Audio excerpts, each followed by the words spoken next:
Okay. Thank you very much, Chair. A very good afternoon to everyone. I'm going to present on complex pathology-Doppler changes in trisomy 21, a case series at a tertiary institution in Zimbabwe. So I'm going to start with a case of Miss MM. Miss MM, who is 34 years old, and her spouse is 35 years old. She came to us, she was in her first pregnancy, and we started seeing her at the gestational age of around 9 weeks, and we went through her pregnancy together up to 38 weeks. She was referred to Salim Mugabe Central Hospital with an ultrasound scan in the first trimester, which was showing that there was knockout translucence and ventriculomegaly. And both the Miss MM and her spouse are employed with a monthly income of 600 to 700 United States dollars. During pregnancy, they had a TORCH screen, which was negative. Oral glucose tolerance test was done, and it had normal results. So this is the summary of the ultrasound scan. When she came to us, we noted that she had an intrauterine single viable fetus with normal growth, severe ventriculomegaly of lateral ventricles, and there was knockout translucence. There was a ventricular septal defect measuring 3 millimeters. There was increased pulsatility index, and at some point absent end diastolic flow in the umbilical artery Doppler, and the ductus venosus had a reduced A wave at 2 of the visits which she made when we were scanning her. Then at this point we made an impression of aneuploidy, and we requested for amniocentesis and karyotyping. Fortunately, the couple managed to pay for that, and this confirmed trisomy 21. So we conducted a multidisciplinary team meeting, and they underwent counseling, and options included termination of pregnancy. However, the couple opted to keep the pregnancy because of religious reasons.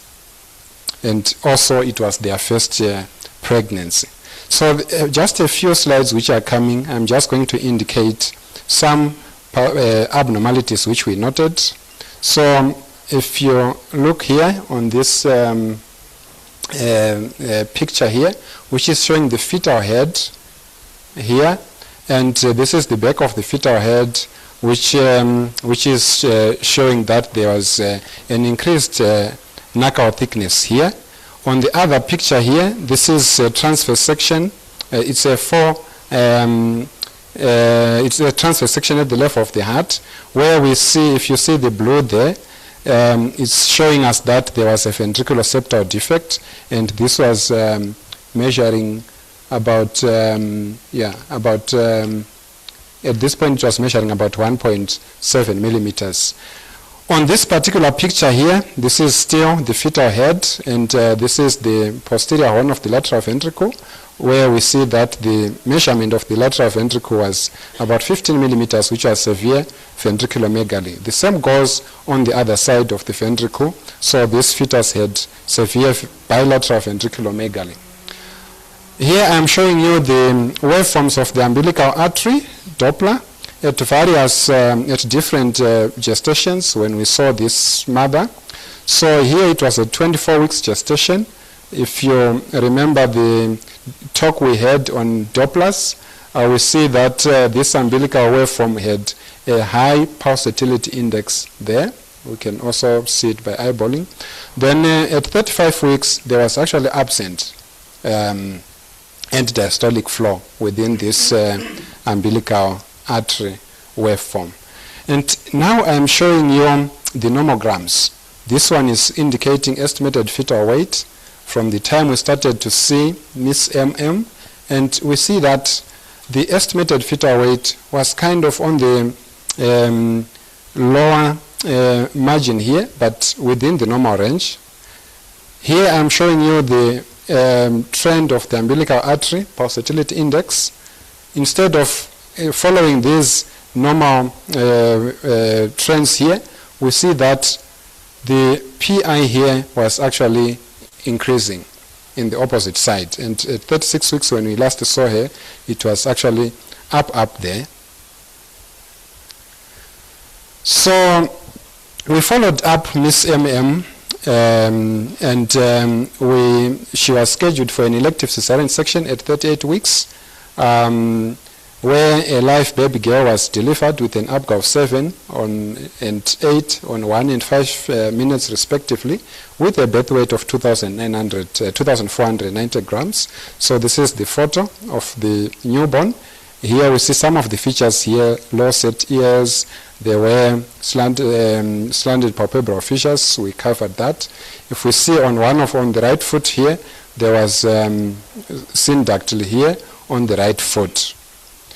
So this is a summary of Miss MM. So I've presented a 34-year-old who was diagnosed, confirmed to have a fetus with trisomy 21, and developed abnormal Dopplers within the umbilical artery, which started mid-second trimester and worsened in the third trimester, who then underwent a cesarean section, giving birth to a live baby.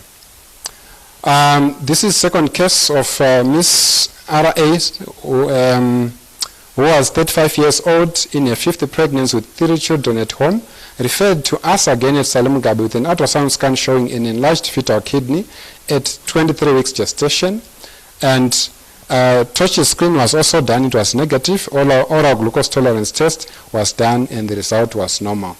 A summary of the ultrasound scan findings: there was a single viable intrauterine pregnancy showing normal growth across the whole of the pregnancy duration, bilateral mild ventriculomegaly and hydronephrosis with polyhydramnios.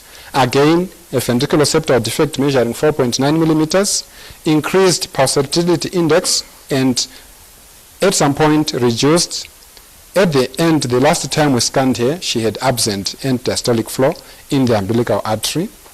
And in this particular case, we suspected aneuploidy as well. However, the parents could not afford to pay for karyotyping. So in the MDT again, options included termination of pregnancy. They underwent counseling as well, and they opted to keep the pregnancy for the same reasons of religion. Now, just a few pictures of the ultrasound scan. Here we see the prefrontal thickness. Here is showing that it was thickened. Here the transverse section at the level of the heart. Again, the ventricular septal defect that I've talked about. This is the fetal head here, showing again the lateral ventricles there, and there was mild ventriculomegaly of 11.2 millimeters. Transverse section at the level of the kidneys there. We see one side there was hydronephrosis marked there, and as well to some level on the other side. The Dopplers, umbilical artery Dopplers here, we also see that there was increased PI in the umbilical artery Doppler, and this is the waveform at 26 weeks. At 33 weeks, apologies, this was actually at 36 weeks. At 33 weeks, she had absent end diastolic flow in the umbilical artery. Here at 36 weeks, it was actually reversed, if we can see this particular waveform here. So now I'm also showing you, lastly, again, the nomogram here for estimated fetal weight, showing that the growth was actually as expected. Now, the nomogram of the umbilical artery Dopplers, the pulsatility index was actually increasing with increasing gestational age. So at 36 weeks, Mrs. R.A. came to us for review, but she was complaining of low abdominal pain and backache. And in view of the reversed end diastolic flow in the umbilical artery, she was ordered to have an emergency cesarean section, which was done and led to delivery of a live-born infant who was actually doing well. So in summary, in this particular case, I have presented a 35-year-old who was suspected to have a fetus with abnormal umbilical artery Dopplers, which worsened during pregnancy, and lastly underwent an emergency cesarean section leading to delivery of a live baby. And both of these women were discharged home, and they are being followed up by the pediatricians and as well by the neurosurgeons. So the major finding, the common finding in these two particular cases is that there was abnormal fetal Dopplers, especially the umbilical Dopplers in both cases, with no evidence of fetal growth restriction.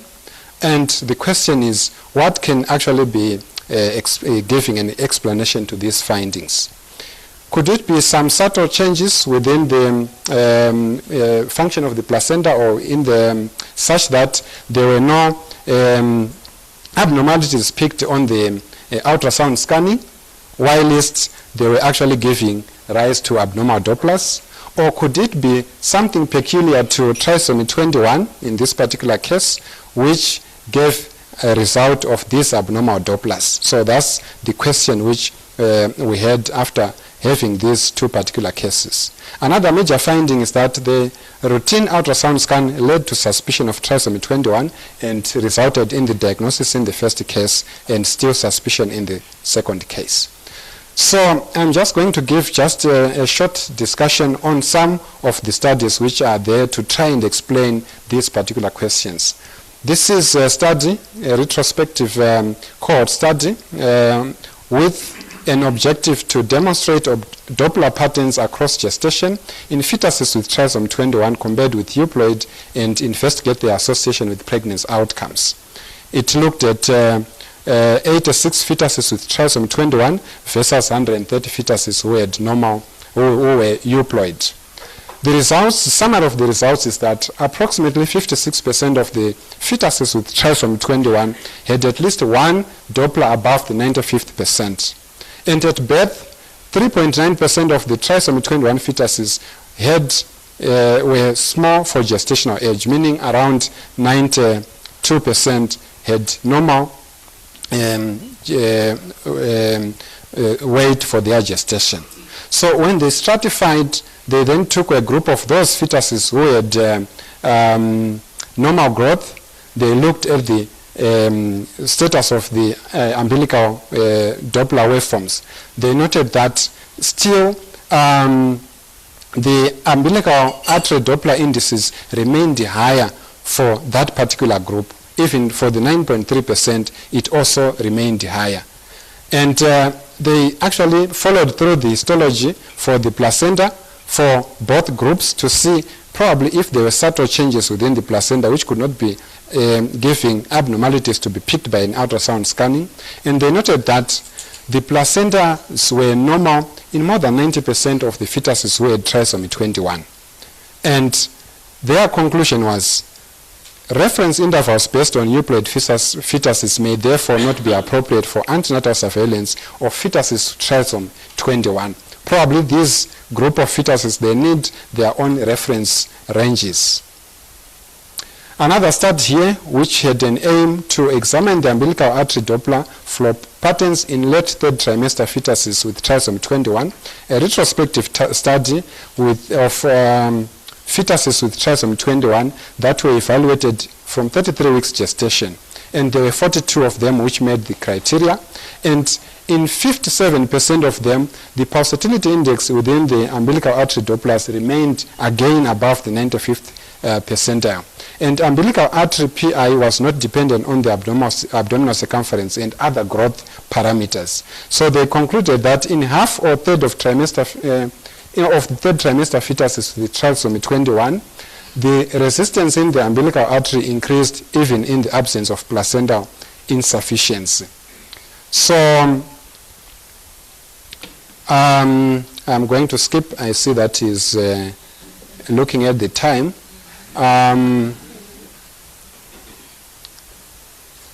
So here, I'm just going to jump to the last here.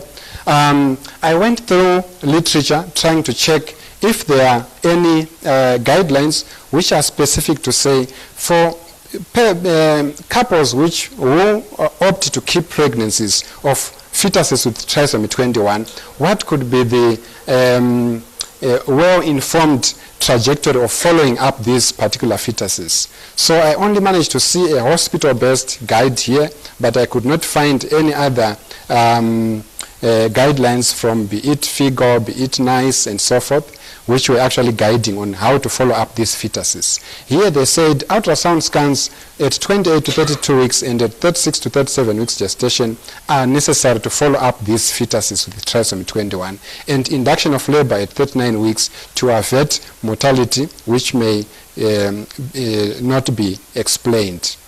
And the conclusion, which I am giving according to this short presentation, fetuses with trisomy 21 are often have abnormal umbilical artery Dopplers that may actually worsen. Hence, close fetal Doppler follow-up is warranted, especially with advancing pregnancy. And the recommendations, some of the recommendations are addition of an ultrasound scan monitoring strategy for fetuses with confirmed or suspected, like in the second case, to have trisomy 21 may be advantageous to be involved within the FMU protocol. And lastly, given just these two cases, and I've presented retrospective studies which are known to have some inherent weaknesses, probably a prospective study might actually give us local evidence which may help us to manage these fetuses and also to know the trends or the outcomes after delivery. Thank you very much.